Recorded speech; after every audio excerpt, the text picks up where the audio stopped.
Welcome back. My name is Quentin Crisco, joined by Ron Luce. We are members of the Bears on Tap team, and we're here to talk offensive line. We're going through the all-22 Bears offensive line from their game against the Los Angeles Rams. I just almost said St. Louis Rams. That's not correct. Ron, how are you doing this evening before we get into it?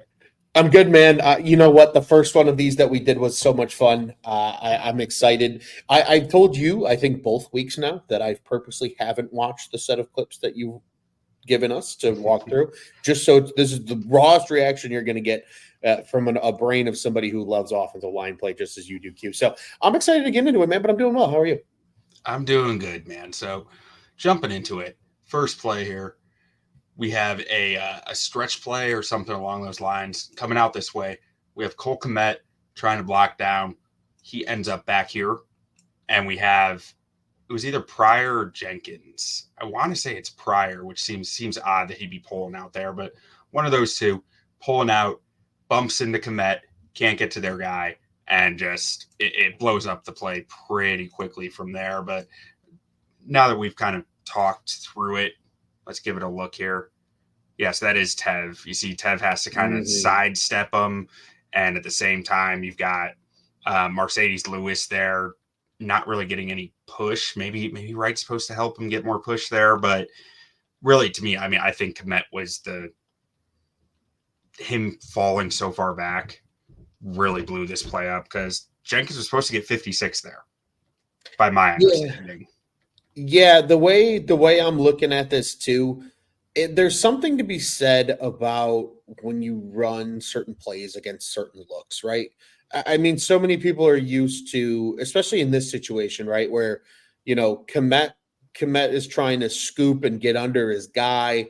This looks like it's supposed to be some kind of maybe power is the look.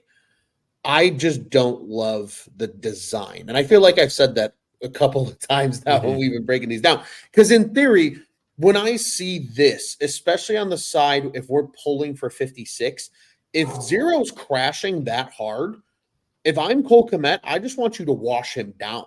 I don't want you to try to scoop him. Wash him down. Wash him down into the pile of shit. Let Tev come off your hip. And then he gets to 56. Everett gets the block on 3, and it's probably not going to be a touchdown, but it's probably a 6, 7, 8, maybe 10, 15-yard gain, depending on how things shake out. Swift makes this guy miss, anything can happen. Right. Exactly. Like that's exactly. I think this is just the case of sometimes guys try to run the play to too much perfection, when sometimes the best thing you just need to go is just down block, down. It looks like Kmet tries to get under him and scoop him, which I just don't think at the end of the day is the right block per se. I think it's much more advantageous when you've already got the angle and that guy's coming inside anyway, just to wash him down the line and let the puller adjust off of you. That's how we were always taught. It was, hey, if you can get up to your guy, that's fine. But even if he's the trap man, if he comes across your face, wash him and let the puller adjust. And I think that's exactly what should have happened there, where Tev just adjusts to Kmet's down block. But unfortunately, he tries to react to Kmet getting thrown into his lap, and it just dissolves the play. And by wash him, so you're saying, so Byron Young, number 0, he's got his hands in his chest already. He's controlling the rep, long arms. What do you mean by wash him? So if you rewind it just a tad, what I mean by wash him down is the term wash is you just want to wash it away. Olay him, kind of. No, not even Olay. Not even Olay. Just so when you think about the term, like you wash something, right? When you wash, the water goes away from you. You're washing it away. It's the same idea in blocking. If Young scrapes across Kmet's chest here, what I want him to do, instead of trying to get into a fit and do more of a drive block, I just want him to get on his hip and drive him into number 92. That's what I want to happen. Just drive him into the pile of shit. Because when you create a pile of shit, you get a bigger pile of shit. And then your puller can just adjust off of it, rather than letting him get under you and scoop you because you're trying to match him and drive him. Use his leverage. His leverage is already taking him inside. Like right here, pretty much you're saying. Feel the hands on your chest and just if I'm working right here, if I'm Kmet, I'm getting my head to the outside. I'm getting one of those hands on his hip, and I'm just driving him straight down the line. You don't need to get movement at that point. Just drive him straight down the line. Drive him into the next set of blocks. Maybe you create a big pile up. Tev's at least able to get around you because he's coming flat down the line. And this is something too, and this is just a little insight from how, again, we played offensive line in college, and this is something that the Iowa Hawkeyes do as well. Scott, I know you'll be watching this. You'll appreciate this. They do what's something that's called a hot pull. So most guys, when they pull, they turn their shoulders, right? And when you turn your shoulders, you're not as athletic. It's harder to turn and get to a block and things like that. We did what was called hot pulls, where I wish I could get up and demonstrate. I would look like a ridiculous. Well, you know what? Screw it. Turn shoulders like Tev right here. Yeah. So what you would do is you would almost do like a crisscross. You know how in the cha-cha slide you do the crisscross. So you'd almost do a crisscross where you're going behind yourself to come back up in front of yourself, because then you keep your shoulders square. Right. And that's almost, I think, here what would be advantageous if they did run it that way, because then Tev would, A, have a little bit of depth to see coming down and try to adjust off of him. And B, by keeping his shoulders square, I think it's just an easier block on 56.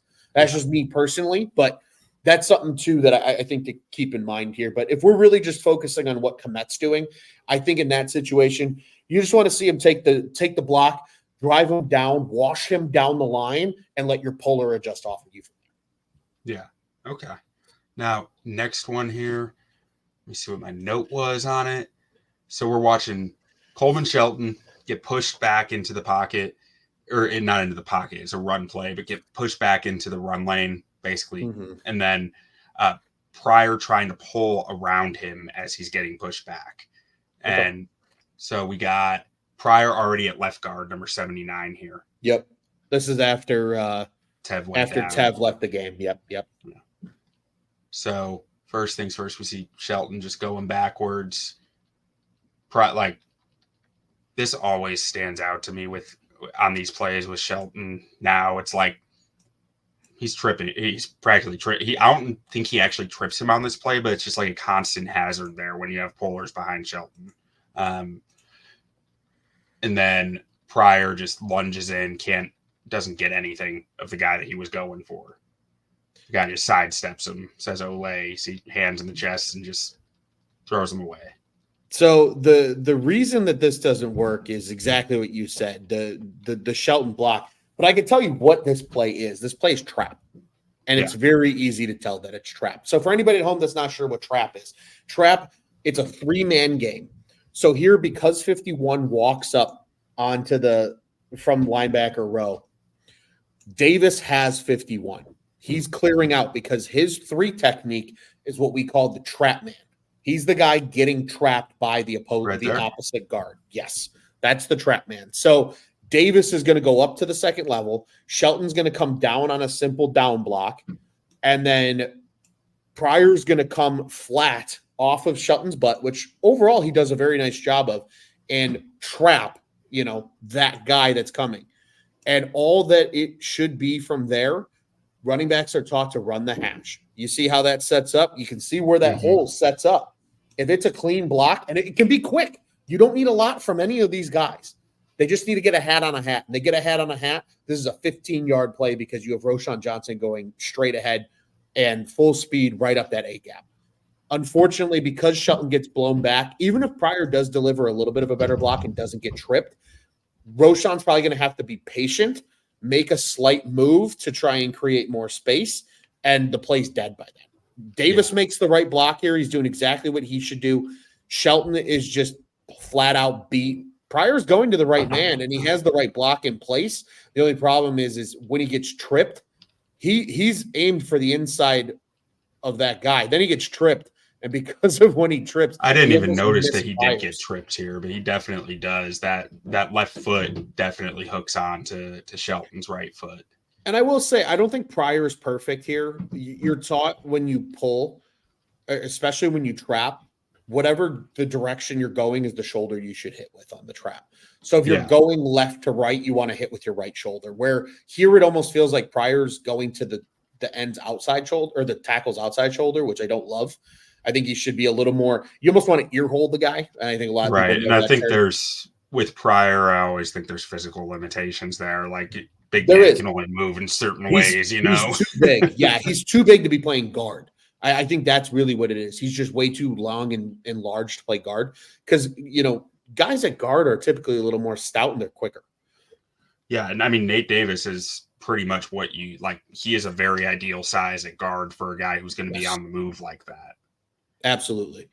I think the play call was perfect because then you also have Darnell Wright going up to that backside backer. In theory, if everybody gets a hat on a hat here, this is gone from Roshan, but Shelton gets blown up again, and that's the problem. That's why the play goes nowhere. Yeah. And I mean, also, I mean, I wouldn't have changed because of Shelton, but something I noticed in this game, they had Pryor on the move a lot. I'm pretty sure they were going to have Tev on the move a lot, and it really impacted their run game plan when Tev went down because Pryor just isn't a graceful mover out there. Not that Tev is extremely graceful, but he has the goods to do it where I'm not sure Pryor does.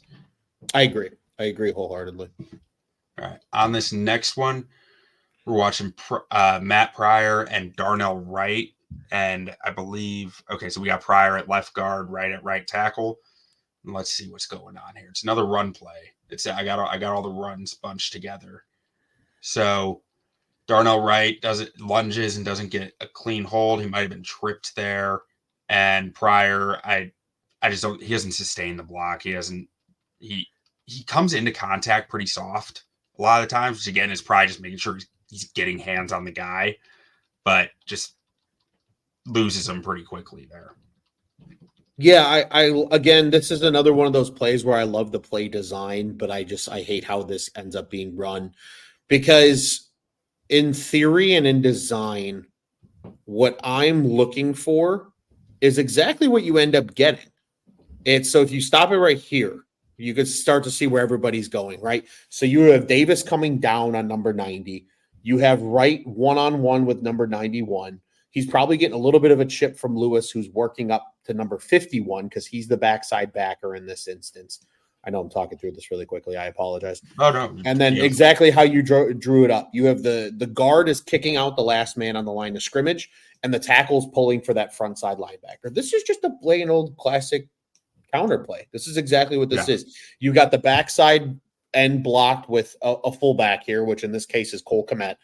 He just needs to get a piece just so the play can develop, just so your pullers can get to their assignments. And the design of the play is fine. And you have Shelton coming back door. And when he's coming that far on a block, he's just got to get a piece. He doesn't have to do much, but he just needs to get a piece. This is how Shelton survives, right? That this is a play that like this is a Coleman Shelton run play, right? This is perfect for Coleman Shelton. And unfortunately, Davis has a absolutely horrendous. First off, it looks like he's getting stepped on by Wright because he doesn't move fast enough. Probably because Wright goes down pretty quick from here. So secondly, right there you can see Wright's Davis flipping on top of Davis's. Yeah, Davis just doesn't take a good angle, in my opinion. It's a down block. He's a nose. Down block him. Put your head's on the wrong side.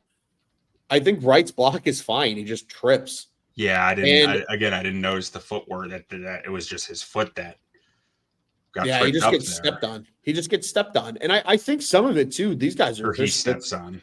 Their splits are super tight. Like I think that do you think itself feels like a flaw?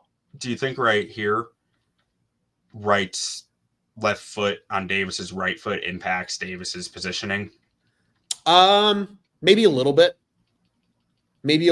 But even then, he's a veteran and he should know better that when he's coming in, if he gets his head on the other side, he's probably got an easier block because you see how he gets to that other side and then he has to almost turn him. It's just, it's more work than it needs to be. The play sets up fine.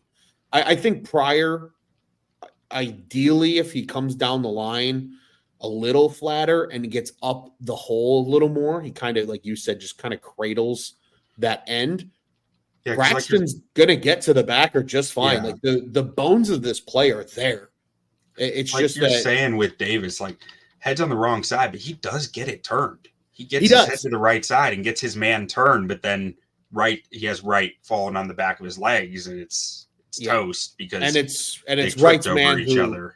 Exactly. And it's Wright's man who ultimately Yeah. makes the play. I think Pryor needs to have a better block here as well. Pryor's head is also on the wrong side. He needs to be This is up the the moment hole. where you go into the film session with Pryor and you say, man, you got hammer this guy, and this week he'll whiff 3 guys, right? Like, Yeah, it's a for real. weird balance there of like, make sure you hit him, but Yeah. crush it. Well, and so much of offensive line play is just angles. Like if he takes a better angle here on Young, even if he doesn't get the clean block, but his head is up the hole, he gets at least enough of a half a man where if this is a clean play, Swift's able to get forward. Yeah. Okay, next one here. What are we looking at? Oh, okay, Braxton. Okay, Braxton. Right here at left tackle. Braxton had some nice run block reps this game. Like, I was a little harder on a lot of the O-line this week in my reviews, but like I did really recognize some nice blocks from Braxton in the run game where he gets plenty of his guy. Love to see that. Really forced him out of the hole and then gets right up to 51 and takes him out of the play. That's a really nicely run play. Also great block by Coleman. That's exactly what you're supposed to do as the tight end on this play. I forget the exact terminology of what this play would be considered, but it's inside zone with a crackback. Yeah, that's what I was going to say. It looks like split zone maybe, but split zone. Thank you. That's the word I was looking for. Yeah, so this is just split zone. And honestly, a head for a head, I like where everybody's at. I think Braxton gets his shoulders turned just a little too much, but he makes a nice recovery on 51. Yeah, that's the block right there. I think Komet does it perfectly. Front side shoulder, front side leg, just get enough of them. And you got Roschon coming right up the hash like he's supposed to. Just right behind Braxton. Right behind Braxton, following his big man, and then absorbing contact. This is a beautifully run offensive line play. This play makes me happy, Q. Like this is what I want to see from an NFL offense. Last week we almost exclusively talked the bad.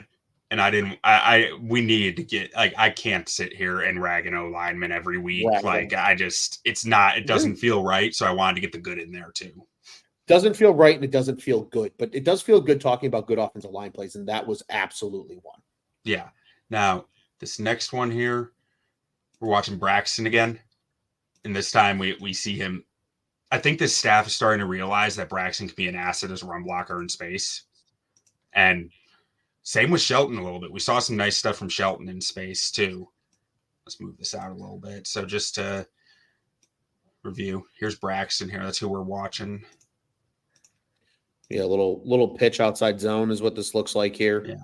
And I mean, see, he's cleared 5-6 yards already on that. Just creates that space, doesn't get eaten up too much by power, and just creates a nice pocket for was that Swift? Probably Swift on an outside run. Yeah, Swift to just follow behind him.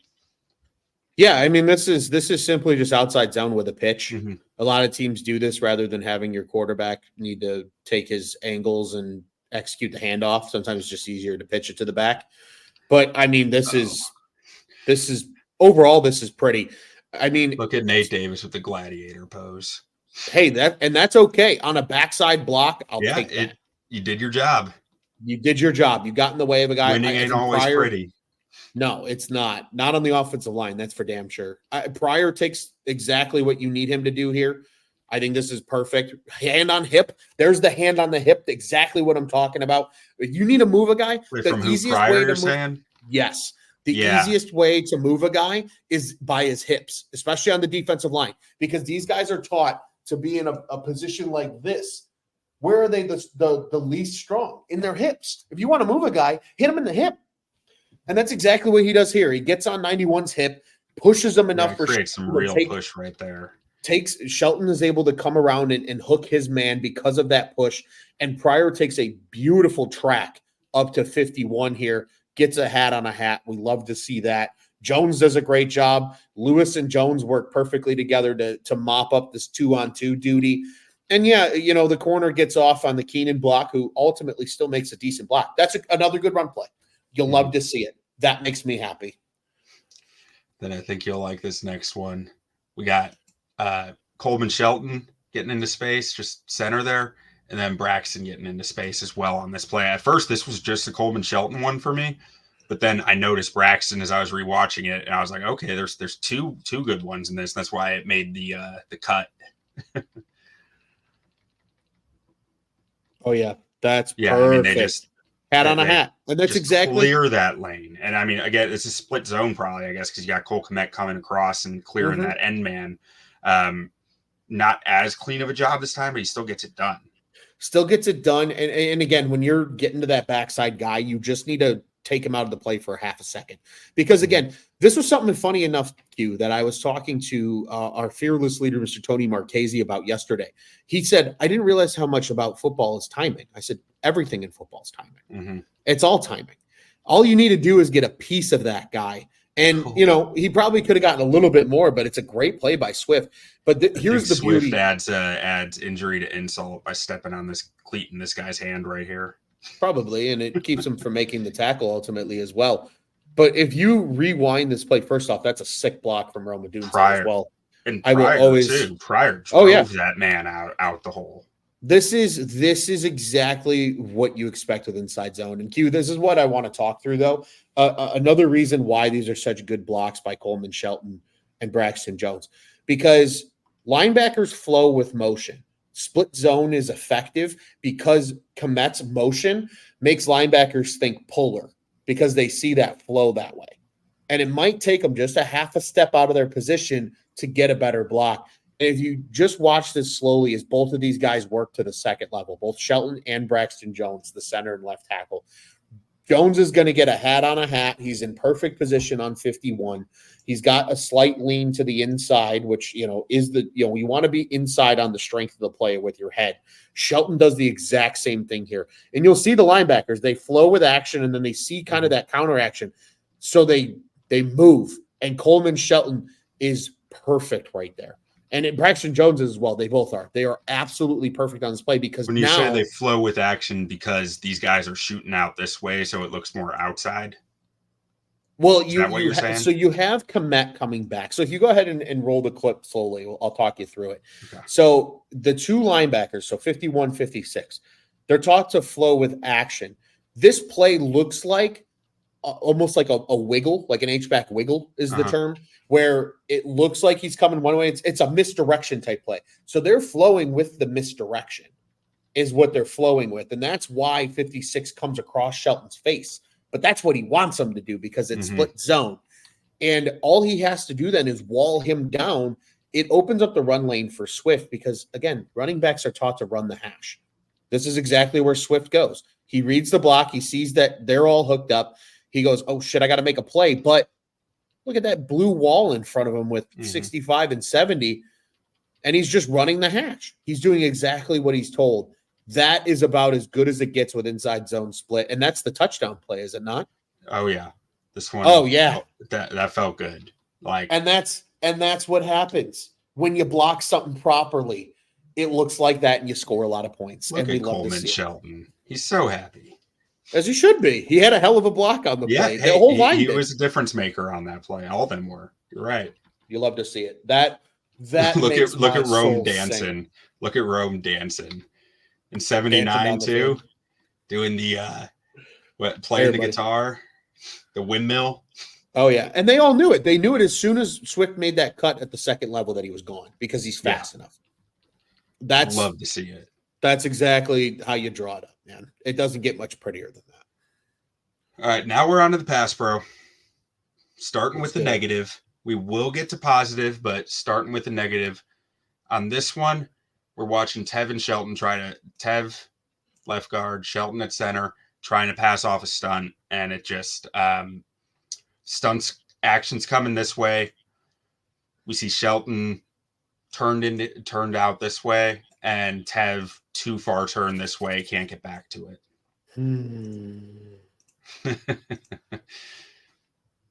I'm already sick to my stomach, and I haven't even watched the clip yet. So you got 55 crossing Tev's face, going in at Shelton, 0 coming back the other way off Tev's shoulder. Yeah, and I think a lot of that is too partially just because I think Shelton commits too much to the inside guy. And again, you can't do that. You can't commit too much. in pass pro. And I think a lot of it's because Shelton feels like he's undersized and he needs to put everything behind him. But in this case, with number Comes 91, back to my conspiracy theory that he cut weight to run horizontal run game that is not working. Yeah, and he very well might have. And I mean, you see it there. He's so worried about the penetrator, which you are told if you're going to get anybody, get the penetrator. Don't let you rather the looper beat you than the penetrator. Yeah, but longer distance. If he's got just a half a second longer here, where he keeps his eyes up a little more and almost sees zero at least cross, and starts coming this way and just gets a piece of Fisk coming inside. I think you have Jenkins being able to there. He cuts his line of sight down and he just makes his decision. Yeah, he's way too committal. And I'll be honest with you. I mean, even with Jenkins not getting there, like Brax was beat before it. Yeah. He was 100% beat before it. And again, another reason that I think NFL offensive tackles, a large majority of them only get away with playing tackle with their size and not their skill, because I think a lot of them don't have good technique. But I think Darnell Wright's got great technique here. Right. Bang. Here, I don't love him burying his head into the guy, but that's what Wright does. But he's big enough and he can get away with that. He wins ugly a lot, but hey, he still wins a lot. Whereas with Braxton, I mean, he just turns and lets the guy into his hip. Well, Brax never I want to see, and we'll get to this a little later too, because I have a rep of him trying to do this. I want to see him punch that outside shoulder. I want to see him punch that guy back inside where he can control him, and it just he's never proactive with his hands at all. And I think part of it is he's predictable with them. I think he's a two-hand punch only guy. I'm not sure how independent they are. Yeah. And that becomes predictable, and then guys can beat you with that. But it's hard to win when you're letting guys get that first contact constantly and work off of it. And that's the way he plays the game. It's also hard to win when you're making contact with the guy and your shoulders are completely perpendicular to the line of scrimmage. Yeah. That's not helpful either. Because you're taught you want to get back, and we're going to get a little Ron Loose kick step here for a second. It's hard to see my feet, obviously. But you're taught when you're kicking, it's boom, boom, boom. And even if you are a two-punch guy, you can still boom. And if they're coming through, then that's when you feel them start to beat you coming to the outside, that's when you want to take that hand. You want to get on their hip. I'm telling you right now, I lived and died by it because I was a small offensive lineman. If you get on that guy's hip, you can control him wherever you want to go. And then you just take him and you ride him straight out. You ride him away from Caleb. Take him 50 yards down the field like Michael, or we're taking him back to the bus. That's what you do. But the problem is so many of these guys in the NFL, and again, they get away with it because they're so big. They just don't do that. And it's just simple technique that you're taught when you're in high school how to do this shit. Yeah. I mean, his technique a lot of the times the hug technique, right? It's yes, guy gets his hands on me, I just wrap around the outside and try to control. And I'm not sure if this is Verse here or Byron Young 0. So it's Verse. Verse is just too shifty for it. He just slides under it. Yeah. And again, these guys are shifty, but if you're that big and you have good technique, you're going to beat these guys up. But a lot of these guys don't have good technique like that. Mm-hmm. That's a hill I'll die on. I don't think a lot of offensive linemen in the NFL have very good technique. They're there because they're big, not because they have good technique. The thing I come back to a million times, and it's not fair. It's not fair, and I'll be the first to admit that. Braxton Jones, his skill set is pretty similar to Trent Williams. His talent is pretty similar to Trent Williams. Trent's a better athlete, absolutely. Braxton's got longer arms, but Trent is a technician with his hands. Before anyone touches him, he has punched them into the spot where he knows he can control. He has Jim Mouse McNally, a guy on Twitter, former NFL coach, a Bills and Bengals O-line coach for years. Great Twitter follow, all caps all the time. He's 80 years old, posting videos of him doing pull-ups. It's just O-line tape and pull-ups for him. That's all he posts. But he'll preach about this on his page of punch that outside shoulder. Mm-hmm. Punch him back into where your radius of power is before he punches you. And it's just you don't see that from Brax ever. And I think part of it really is, I don't know how good Brax is using his hand independently. I think that he's very much two-hand punch a lot of the times. And I'd love to see him grow it in the offseason. Maybe he works at it. I'm sure it's not an easy thing to grow, but like it just, something needs to get better there. Agreed wholeheartedly. Because then you send Caleb on a wild goose chase to get the hell out of the pocket. Well, and it doesn't help that this is, let's see, I believe this is a screen something, or there's an outlet for him with the running back. Yeah, 97 is grabbing the running back's face mask right here. The running back's his outlet, but yeah, well, that's also I will put a little bit of blame on Roshan as well, because Roshan's supposed to chip that guy. Mm-hmm. But he gets way too into him and lets him get his hands on him. And a chip, you just got to be quick and surprised with it. Yeah. And just get out to your flat. I think if he gets out to his flat cleaner, I think Caleb's able to get rid of that football. So, but that's neither here nor there. Yeah, let's see. So he gets into it. Because you'll see it right here. He gets way too into him. And then the guy's able to just knock back a little. Yep. Yeah. In that case, you just run through him. Even if you just clip his outside shoulder, because a guy as powerful as Darnell Wright's going to be able to readjust with no issue whatsoever. So on this one, we're watching Matt Pryor at left guard, Coleman Shelton at center. They're in pass pro. I forget what the routes look like. I'll be honest, I don't watch the route concepts that much. It's all the offensive line play. They get squeezed, which impacts Roshan's escape route to be the check down. Caleb has no check down, has to eat the sack.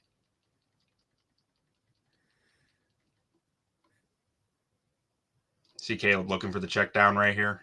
Yeah. He just has to eat it. Because then Pryor gets up and actually continues blocking the check down, which is kind of funny. And you know what? You know what's the most frustrating part of that whole thing is like the actual pass pro itself wasn't that bad. No, it really wasn't. I mean, I think that's the most frustrating part. I mean, Shelton getting blown back isn't great, but look at it again. These guys all get their feet crossed up too. Davis is way too perpendicular. I would like to see him stay a lot more square than where he is. But overall, we were at like 2.5 seconds there, so it's not terrible. Like you'd like to get up to like 2.75, I think. But well, I also awful. I also think here though, part of the reason that Roshan gets squeezed so badly is because they tell Roshan to like 1 second, make sure nobody's coming free, and then go. And if he just goes, he squeezes out of there faster, and then there is a check down. Sometimes it's the weird, delicate balance of, do I trust my offensive line or do I not trust my offensive line? It felt a lot of times this week with the play calling that there was very little trust in the offensive line. Yeah. Which was earned. It's been earned. Sure. To be frank. But some of that, too, is also on Roshan as a young back to try to find a way to escape. You don't need to take the same lane that you think you need to. If he's able to dive back out and he sees that lane to the right, he can get out there, and maybe he's not at the perfect spot of his check down, but he's still somewhere where Caleb can find him. You know, there's aspects to it, too. I mean, a little more creativity there with it of like, I'm just running to grass at some point. And whatever path gets me to green grass. Exactly. And let's be honest with ourselves. The amount of football that Roshan missed last year, he's more or less still a rookie. Yeah. So there's some learning elements to what he's done in here too. We've already found 2 plays where I think he could have done something better. And again, the longer you're in the league, the quicker you're going to figure that out. You know, I think he'll just get better with it with reps. But I'll be honest with you, this isn't the worst pass pro that we've seen from this offensive line. I think the play downfield's not there, and the check down just didn't work out, and that's why this becomes a sack. I thought it was a good example of how like sacks can be created without necessarily a mess up by anyone. Like 1,000%, it's timing. As an offensive lineman, you're told to go backwards and without holding a guy and keep him off of your quarterback. If you can block for 3.5 seconds in the NFL, that should be more than enough time for every route concept. That's why these guys run 4.3 40s, because there's very rarely where you have a 40-yard route that needs to be developed. Everything in the playbook is typically for 12 yards and under. Like when they get to 3rd and 18 and people go, what are they going to dial up here? they're praying to God something works because there's nothing designed to get. They only got 5 yards. plays for it that work, that make any sense. and I'll be honest with you, for 18 yards, there's nothing designed for that in the playbook. You might have an option that can get you 18 yards, but the play itself, that's why when people get so mad, they're like on 3rd and 12, they like run an under route. It's like, yeah, because there's nothing in the playbook for that, man. Yeah. Like, that's not realistic. Well, I want to point out something else that I was pointed out to me last night from Michael Gus on Twitter, and got it with a Conrad Sports Network, I think it is, as well, was chatting with me about it. Was the Rams were trying to crush rush the Bears all game. And I didn't know that term. So now I want to use it all the time. So I'm like, oh, I know something now. But basically, these guys, the edges, are from wide alignments trying to bull rush their way to the top of the pocket. Yep. These guys are trying to run through people. Mm-hmm.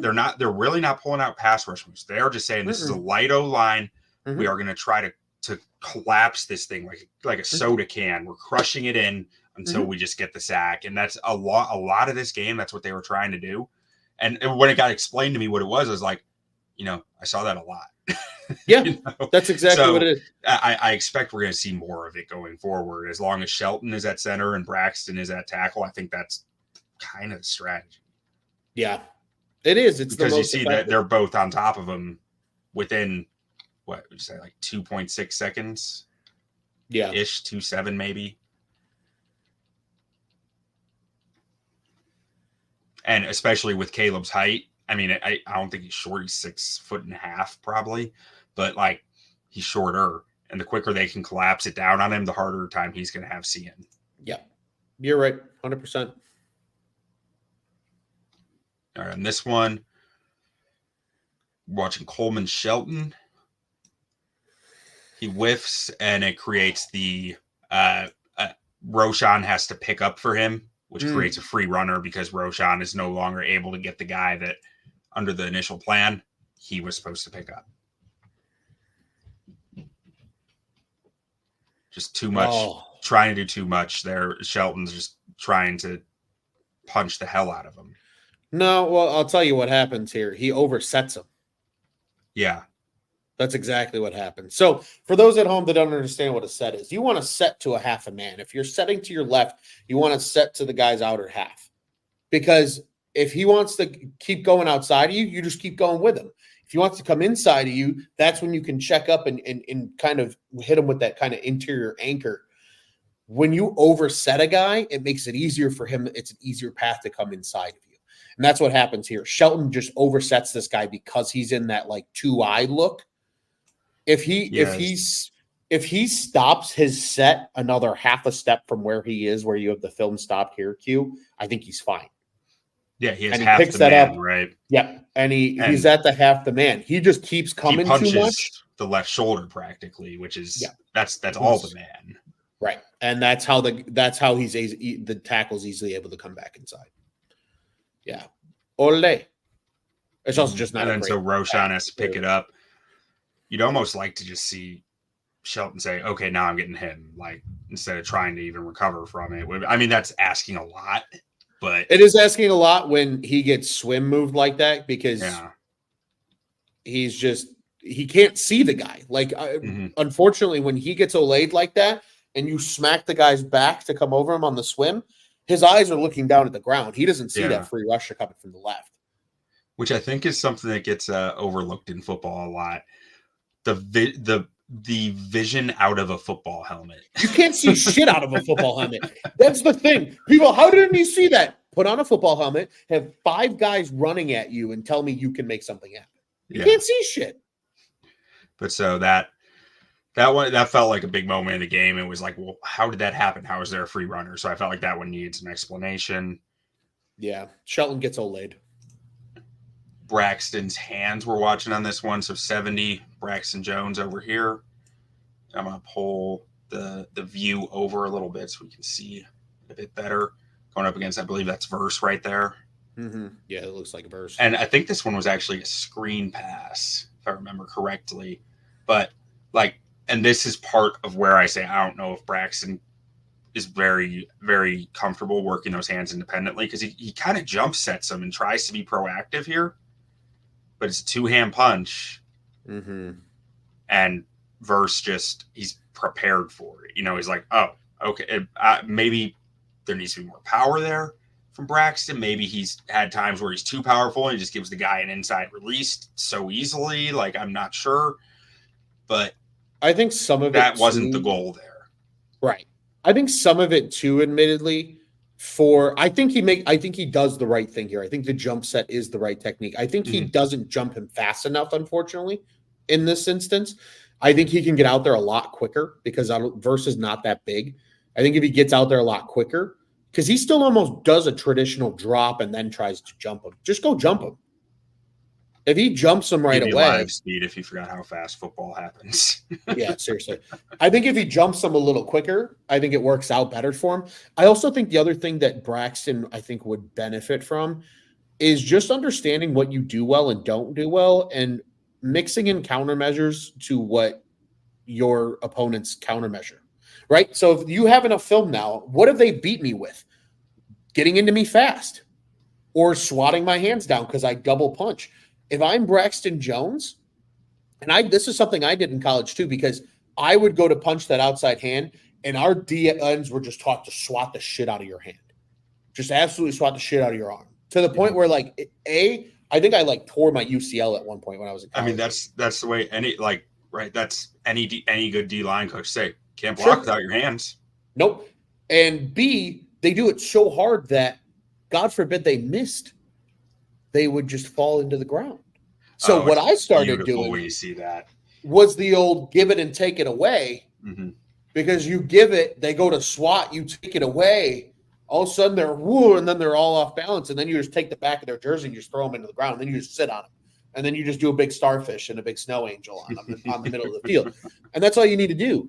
And I say it like, oh, it's so easy. It's not easy, but I think that's always so important to remind everyone when we're talking about this stuff. Like, it's a struggling O-line. Yeah, none of this shit's easy. We're here to talk about what's actually happening, but it's fucking hard. It is. I think at the end of the day, though, for Braxton on this play, I think if he still gets too much depth, in my opinion, if he's trying to jump set him. I think if he jump sets him a little more aggressively, I think this play goes better. Mm-hmm. Like, almost jump sets him like it's a run play. Like, here, he still tries to bait him into like it's a pass play. Just get out there. Get out there and stalemate him. That's all you need to do is stalemate him. I'm sure some of it does root to, like, a coach, whether that's Waldron, whether that's Chris Morgan telling him, we got to make sure he gets upfield. Right? Because it's a screen pass, so sure, but I think when it's a guy on the back side of the play, though, I'm less concerned about that. Okay. Yeah, and I guess that was my way. That was my way of asking how much does that matter on the back. I think I'm less worried about the backside than I am the front side of the play. Front side, absolutely. Sell him like it's a pass. That's absolutely what you want to do. But on the backside of the play, just get a stalemate. That's all you need to do. And you can still jump. You can still jump set a guy without making it look like a run play. Yeah. Let's watch DJ here. DJ had some loafs in this game, but like this ain't one of them. No. Out here making blocks. Boink. That's a pancake. It was a great job by Caleb getting that ball out there too. Yeah, it really was. That was one of my favorite plays of the game, his ability to get that ball out there. Like, I think, let's see, was this the one I'm thinking of? It almost looked kind of no-look when he did it. The one I'm thinking of, at least. No, it's not this one, but still a very nice job getting the ball out right before he goes down.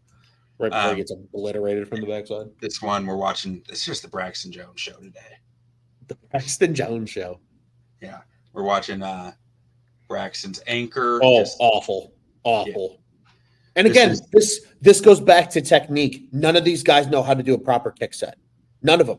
Braxton Jones does not do a proper kick set. Braxton Jones does what I call the orbit set because he likes to orbit around the world and go in a big circle. That's what he's doing there. And you'll see it as he drops, right? One kick, and you see his hips start to open. Two kick, he's open there. And then he's standing straight up. He has no base. None of these guys know how to get low either because they're so big. Like, none of them understand leverage. In this instance, Braxton just gives him his chest and says, come hit me, Jared Verse, even though you're 50 pounds. No, probably not 50 pounds. 30 pounds lighter than me. It drives me nuts when I like can't these stand reps. It just literally that is it drives me crazy when I see the outside punch and thing. it's a few times a game you see it because it's just it's just take my chest, like it's there. Yeah. It's brutal. And again, I'm sure there's technique that he's being taught for this is the way we anchor or something. That's just if that's the case, Chris Morgan needs to be fired. I just don't understand how it can't be fit, how it's not improving in his third year. You know, Chris Morgan needs to be fired. That's what I'm gathering from this. I do like him still just keep going. Oh, sure. Don't give up on the play. We love that. I love the effort from him there, but and sit on him. That's exactly what you should do. Just sit on him. And another, this is one of my favorite Caleb plays of the day. If we're just gonna run through it here from when he breaks the sack to going into playmaking mode, finding Swift, like just turning a negative into a first down, like just very well done. Braxton, again, we have some good stuff from Braxton coming too, so I don't want to just rag on the guy. This is the start of the good stuff. And this is where I think you can make Braxton's life a little easier. And we've seen them lean into more power run to play action, but like watch Jared Verse on this. Jared Verse has to read, is this a run? Is this a run? Braxton, what can Jared Verse see right now? What can he see? Just the handoff. Can he even see that? I think he just sees Braxton's eyes. No, I think he can see a little bit over him of the play action, but he's not seeing anything clearly. That's for damn sure. But that hesitation from Verse gives Braxton the chance to latch and control. That's why play action's a beautiful thing. How much power can Verse generate from this position? Not much. Exactly. Braxton's got him. You're going nowhere. Yep. Like, so that's where I want to see if he can figure out in true pass sets ways to get to that position. Because if he can, he has so many tools to work with. But it's just like he hasn't been able to generate those moments, like that type from snap to control is the issue. Because he has mirror. He has length. It's just getting to the point where he can control the rep. Agreed. Which is, it's not just that. That's a lot. You know, that is a lot.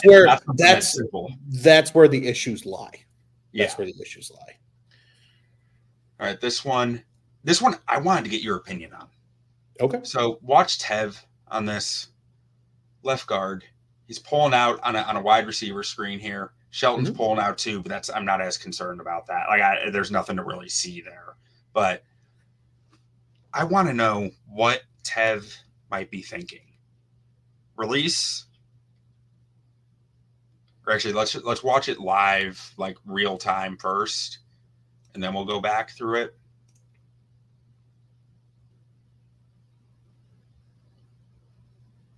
The hesitation, because when I see this, I'm sitting here going, what happened? That's a touchdown. Yeah. Was maybe you were expecting DJ Moore, the pass and DJ Moore to come more inside. Maybe. And he's expecting to have not as far of a reach, but like this part right here where he's skipping and slowed down. It's like, I have to wonder, like why was he slowed down there before going full speed? Part of it is you need at least for a half a second sell that it's run. Because otherwise the screen won't work. Because the linebackers will just fly out there and they'll make the play. I think he hesitates too long. I think they both do on this play. I think they just need to get out there. And when they see they're seeing the numbers and the nameplates, like right. And just like with, I don't know if you saw the again. This is the real time for when they see the numbers and nameplates. So we're not easy, like right. Oh, right sure. About head. Or I guess not even, Tev didn't even turn his head. So Tev never saw the nameplates really, because he never turned his head. But you have that much time before it's a mistake. But well, and this is I mean, I don't know if you saw the clip about Cam Newton talking about the option play and about coaches need to watch some film. Sometimes a play design just isn't realistic. And that's kind of what this feels like, because yes,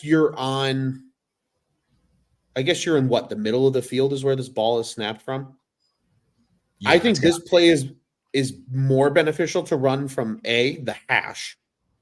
Yeah. And B, I don't want I just want Tev going. Like just give a look and go.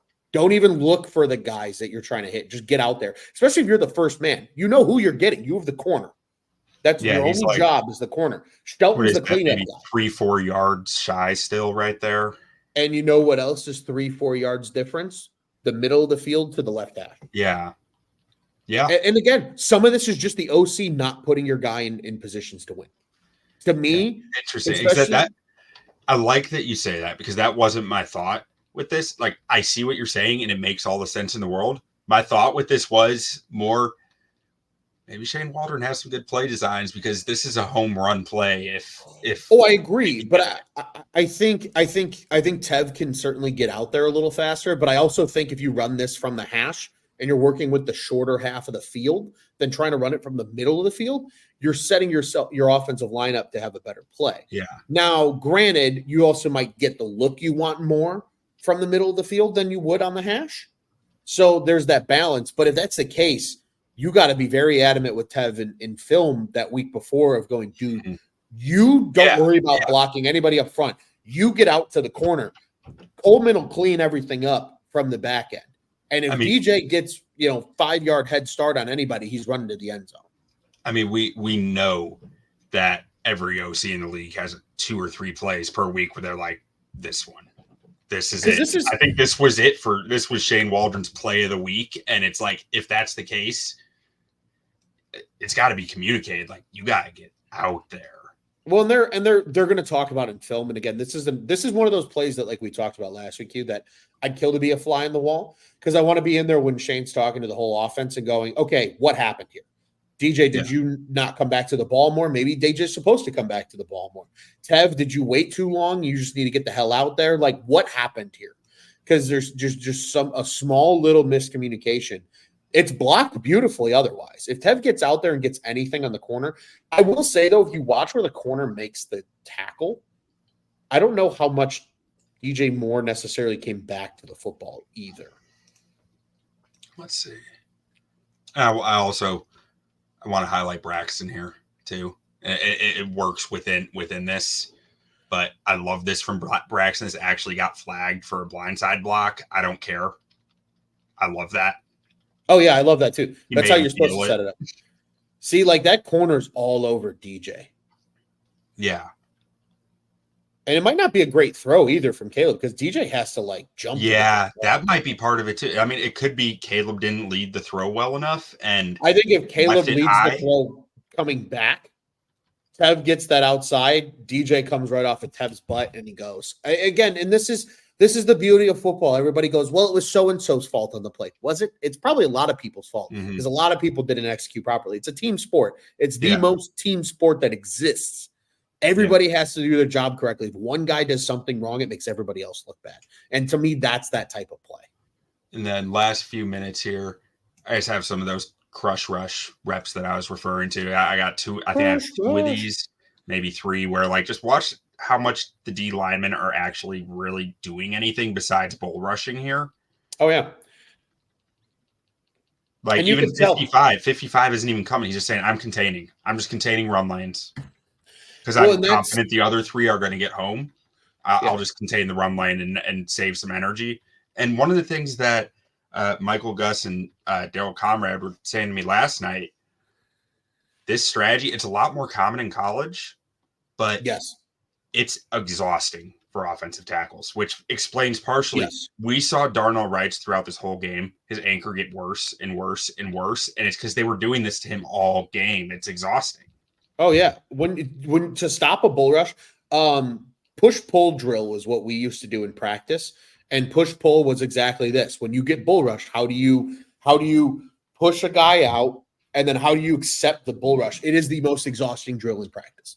It's the most exhausting thing you can do as an offensive lineman is eat a bull rush because you're anchoring your body weight. You're trying to control a guy. It's tiring. And on top of that, 2Q, I will say here as well with the bull rush, you can tell immediately that that's all they want to do because every D lineman's told to go into a play with a plan.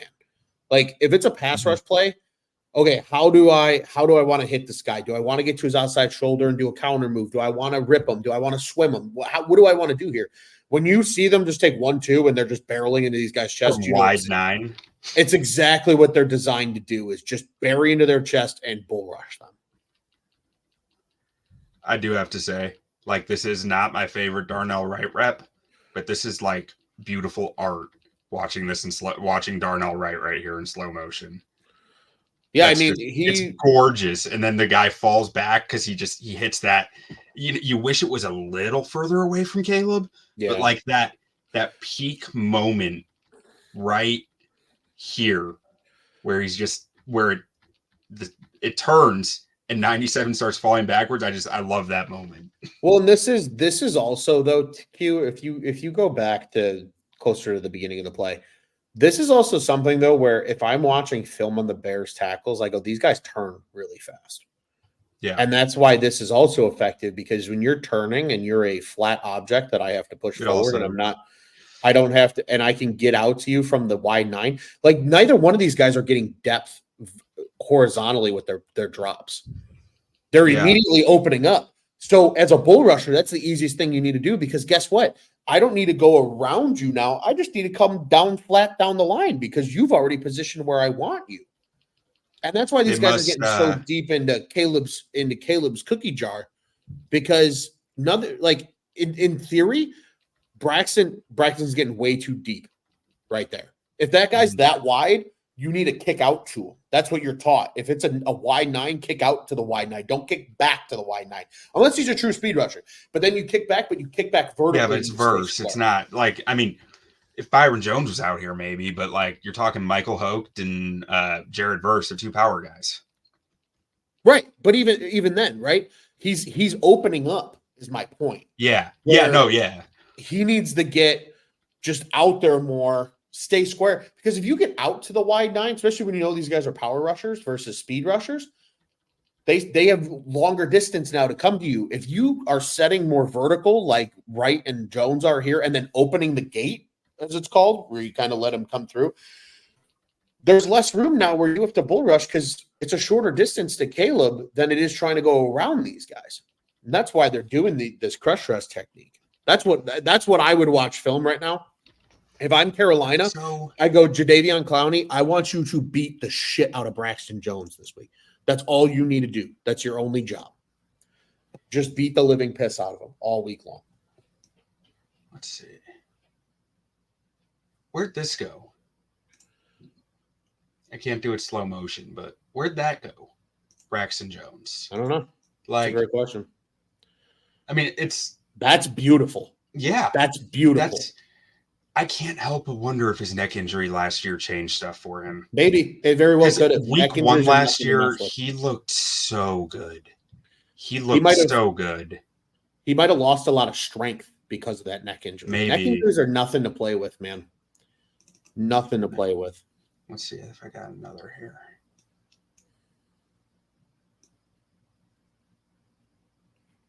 Yeah, that one was just passing off.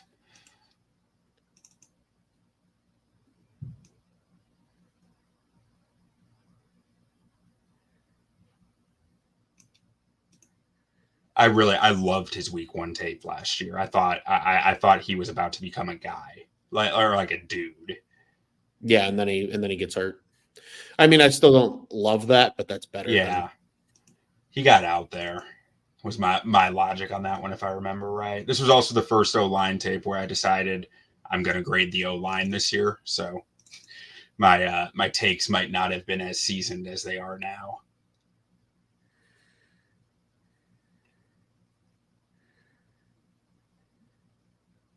Yeah, like even there, like I don't like the technique, but he anchored it. Yeah.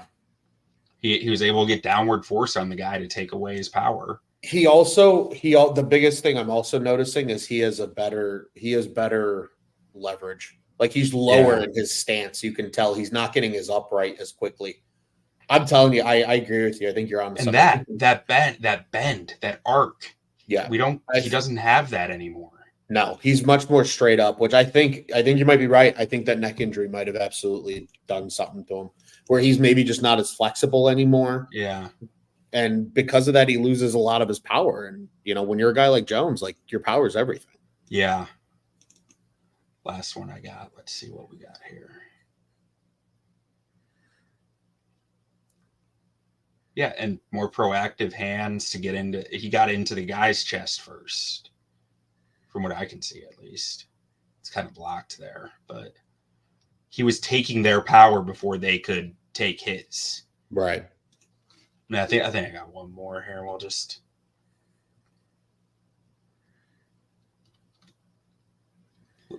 make that live. Yeah, this last one I think is the DJ touchdown, which was a similar concept. They just handled it a little better. Yeah. The ball was out quicker. And you can see it in Jones's demeanor. Like he's not as low. He doesn't have that proper stance. I really think you nailed it, Q. I'm wondering how much that neck injury is still affecting him, because he just legitimately just does not look like the same player. No. From like a power standpoint, especially because he right here just gets absolutely bullied by Young.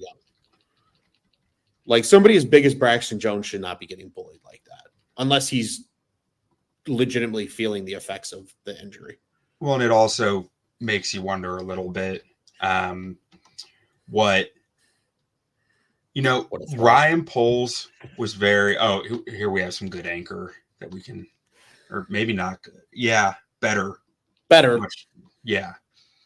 Because I think I need to get some good stuff in there. Yeah, Wright's anchor is a lot better than Jones's. He just doesn't look as strong. That's really what it is. Let's be honest. If Wright didn't have his anchor, would he be that good?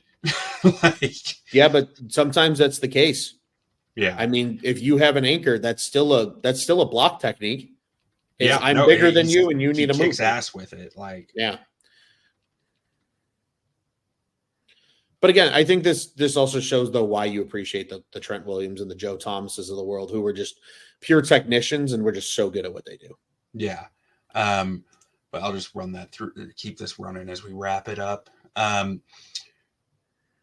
can't help but wonder, as we're saying that, Ryan Poles was really confident Braxton Jones could start right away. Yeah. How much of the NFL was also confident he could start, but was worried about maybe a neck issue, maybe some injury red flag that didn't get made public, and it was probably a known thing that this guy could start pretty quick and give you a few years, but it was just a question of how long his career could be. So we see guys drop to the 5th, 6th round every year like that. Oh, absolutely. You might absolutely be right. Maybe that's why he went in the 5th round, and the Bears took a calculated risk, and it largely worked out in, his rookie season and then into parts of last year before the injury. But he really just doesn't look as strong. No, he doesn't. And it's like there's a reason I keep that Green Bay tape there, because it's like I need to remind myself sometimes of what I saw last year that I was so excited about. Yeah, like what he can actually do. And who knows, maybe he can get back there. Maybe you're right. It was a lost strength, spent the offseason rehabbing it, but isn't back up there yet. Maybe there is something more there. I'm sure the Bears have a good idea. It's hard for us to know. Absolutely. But thank you guys who stuck with us for watching, listening. We hope you enjoy this. Let us know if there's anything different or anything specific you want to see or have questions about on the O-line. I know personally, I'm here to learn more about it, to talk about it. I think talking about it helps me learn, helps you guys learn something maybe. Love hearing Ron's take on it. But Ron, why don't we get out of here the only way we know how? Bear down, baby.